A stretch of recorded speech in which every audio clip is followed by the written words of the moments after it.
Good morning and welcome back to another episode of SoFlo Morning News. I'm your lead anchor, Atticus Ramirez, along with Steven and Hosa. Today is Friday, December the 6th, and now it is time for our pledges. Now it's time for the Pledge of Allegiance.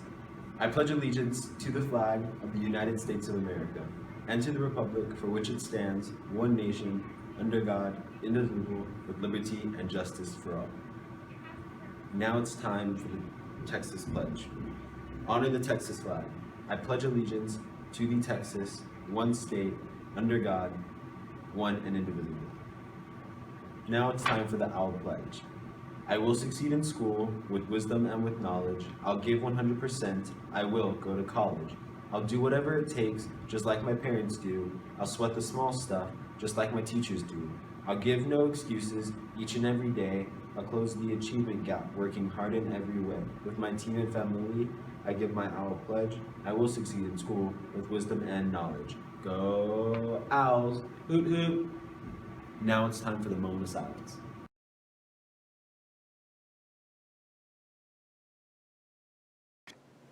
Good morning, everybody. Welcome back to the next segment of the SoFlo Sideshow. Brought to you by me, Ellie Perales.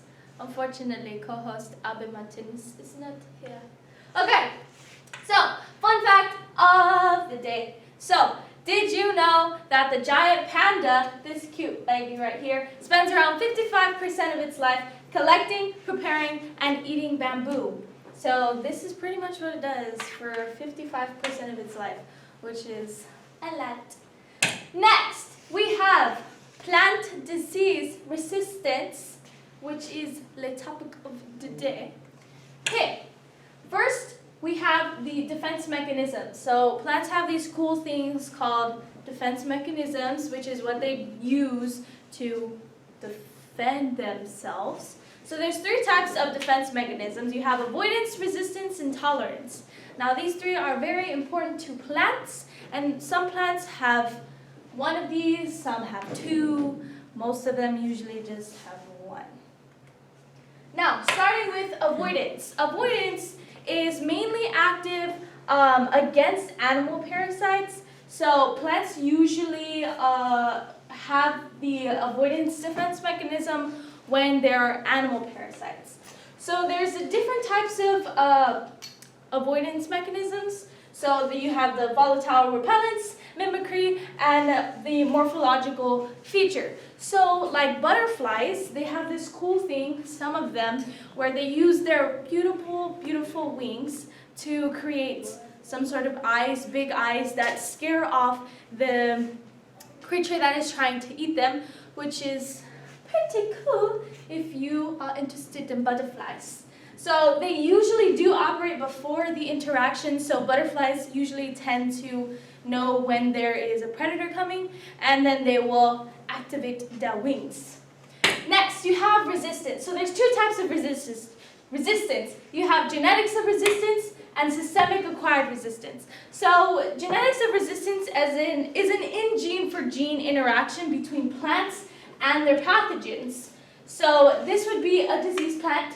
It's poor and it has like bad color. And so the resistant plant, this is an example of gene for gene resistance. Genetics of resistance. So basically the resistant plant requires a dominant or semi-dominant resistance gene in the plant, and they need a corresponding avirulent in the pathogen. Next, you have your systemic acquired resistance. So this form of resistance is an induced resistance and is only activated throughout a plant after being exposed to elicitors from virulent, avirulent, or non-pathogenic microbes. Pretty good. Next, you have tolerance. Tolerance is its plant's ability to maintain its fitness through growth and reproduction after sustaining herbivore damage. So say this beautiful plant right here has been eaten by a cow. This is what it would look like. But thankfully, some plants have this tolerance defense mechanism and can easily bounce back to their beautiful colors again. So some plant traits reflect selection by herbivores, while others are byproducts of selection for other ecological functions. Like I said before about the cows, sometimes, they grow back, bounce back, and they're all cool again. And that's it for today, Alice. We'll see you all in the classrooms. Hoot hoot! You already know what time it is. It is currently December. And you know what that means? Christmas, which means cold. Hi, I'm Isaac Alfaro. And today we are going to be talking about weather. So apparently, there's supposed to be a high of 73 degrees and a low of 42 degrees. Now, if I were you, I'd probably wear a jacket as always because it is Texas and it is currently cold right now because it is December, no longer January or other months. Goodbye. What's up, everybody? Welcome back to the Hinojosa Report. Some updates. I got a haircut. What? Crazy. New updates. News related. Take it away, co-host. All right, so we're gonna begin here in the States. So as you know, this past Monday was the Cyber Monday of the year, and if you don't know what that is, it's basically where all the websites like the Target, the Best Buy, what's another one? Walmart, that's a good one. Okay, those stores have the best deals on their websites, and if you don't know, this is a big time for shoppers to shop online instead of in stores, which is the new thing because the internet and whatnot, and you know how that goes. So the negative side to this story is that with the rise of shopping online also comes the cyber hacking and the phishing scams and all the scams that get into stealing people's credit cards and identities and whatnot. And that's one thing that you want to really remain careful about when you're shopping online and trying to buy things that if you don't know what you're doing or things seem too good to be true, you kind of want to stay away from it because you could potentially lose your identity, and that's basically what we're going to be talking about today, cybersecurity. So make sure always when buying off of the internet, ensure that you are on the store's official website. Be careful about opening emails that appear not to be from the proper business themselves. That's what phishing is, when somebody either emails you, contacts you, or shows you some kind of ad that is trying to get you to click on it, so that way it can do all kinds of things. Log your keys so it can keep your passwords, actually have you end up putting in your payment information and then taking money out of your account. So be careful. And kids, if you're using your parents' credit cards, be even more careful because that's their money. Now, onto an international look at this story. So with cybersecurity comes obviously a lot of concerns, and I'm going to be talking about what's happening right now with Windows. If you don't know, over the Thanksgiving break, there was a fairly big exploit found in the Windows operating systems. Those operating to the most up-to-date version were having their computers corrupted. Now, if you don't know, this happens every time that there's a new update for software. Happens on Macs, happens on Windows, happens everywhere. Just sometimes there are bugs when a new software update comes out and things don't work out. But this time especially, it was so bad that the company was actually telling people to hold off on updating their computers if they got the prompt, and they released a patch to fix it subsequently. So this is just a reminder to always make sure that you know exactly what you're getting into when you update any of your devices. The new iOS versions, all of those things often come with exploits and security issues that weren't present or weren't available to be manipulated by people in the past. So it's always good to keep those things. Keep an eye out. Read the fine print. Read the fine print. All right. That's it.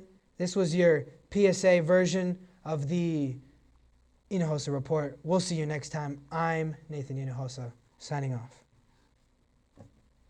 All right, welcome back to SoFlo Sports. I'm your host, Atticus Ramirez, along with Sebastian Aguilar.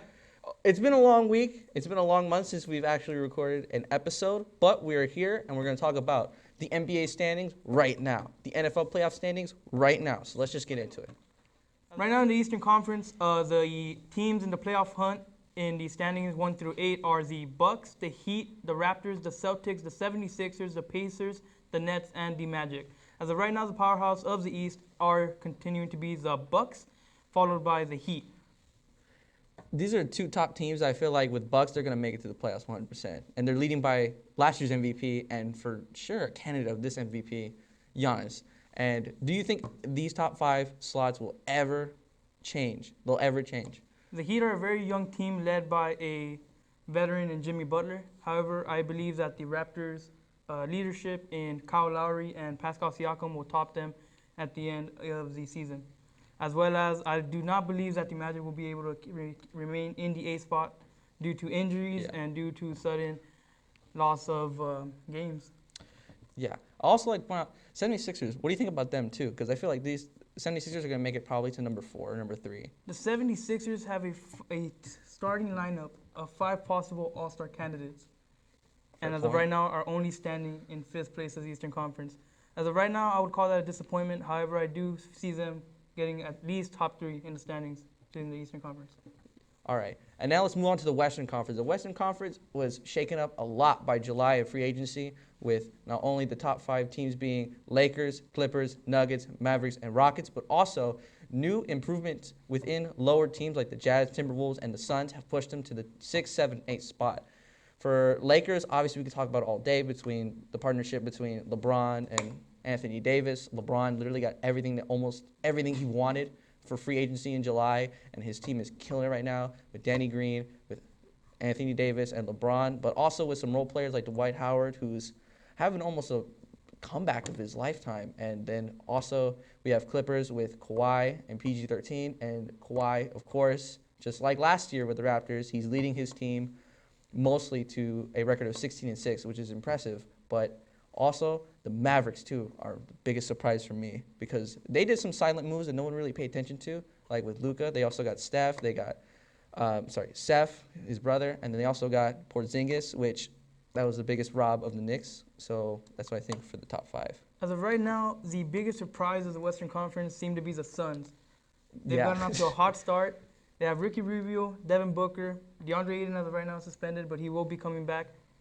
Do you think the Suns will be able to stay in the playoff hunt long enough? I don't think they'll get to the top 5 range, but I think they'll probably get to 9 or 8 by All-Star weekend, and it'll have to prove because Suns have surprised me, not only with the upset with the Clippers about 2 months ago, but in general, they've become a better team overall compared to last year. And Do you think they will make playoffs?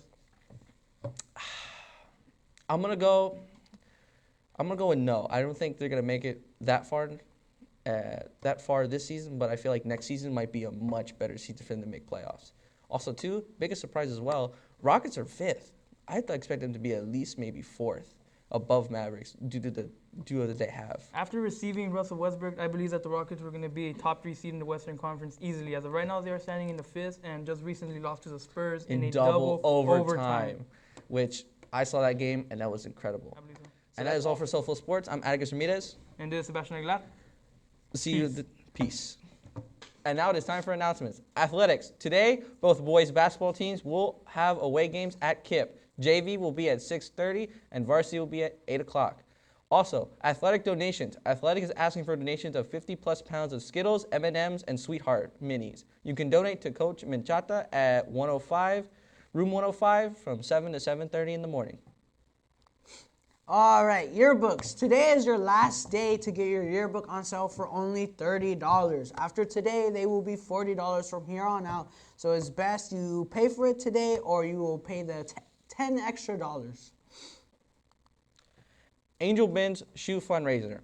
Athletics is teaming up with Angel Bins for a new fundraiser. Starting next Monday, shoes either barely worn or brand new can be donated to IDEA. That will be donated for the Angel Bins, which you can drop off at the front office in the labeled bins. Angel Bins is a micro entrepreneur that collects and fixes shoes for the community. Goal is to collect 500 pounds of shoes by December 13th, next Friday. If we do, then we will have free dress. If you donate 3 pairs, it's 30 minutes of community service. So for those who need it, donate 3 pairs. All right, Our News recruitment. Our Our News team is accepting new recruits for new members grades 9th through 12th. Our News meets on Wednesday, 4:30 to 5:30 in Mr. Five's room. If you're a scholar and you're interested to be involved and have your own show idea, for your own new show, talk to Mr. Fire in room 205. And that is all for today. I'm Atticus Ramirez. And Stephen Hinojosa. See you all in the classrooms. Hoot hoot.